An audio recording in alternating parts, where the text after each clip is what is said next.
તો ગારિયાધાર નગરપાલિકામાં લાંબા સમય બાદ સામાન્ય સભાનું આયોજન કરવામાં આવ્યું, જેમાં કુલ 35 મહત્વપૂર્ણ મુદ્દાઓ પર વિસ્તૃત ચર્ચા કરવામાં આવી. ત્યારે અગાઉ સામાન્ય સભાનો એજન્ડા માત્ર 3 દિવસ પહેલા મોકલવામાં આવ્યો હોવાનો આક્ષેપ કરાયો છે.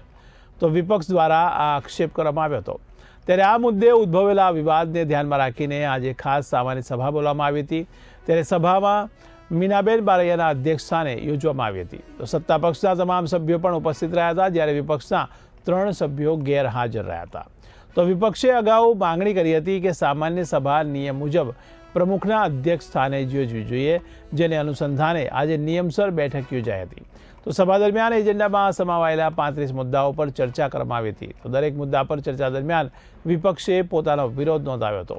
ખાસ કરીને પાણી પુરવઠા અને શહેરની સ્વચ્છતા બાબતે વિરોધ પક્ષના નેતાએ તીખો વિરોધ વ્યક્ત કર્યો હતો અને આ મુદ્દાઓને પ્રાથમિકતા આપવા માંગ કરી હતી.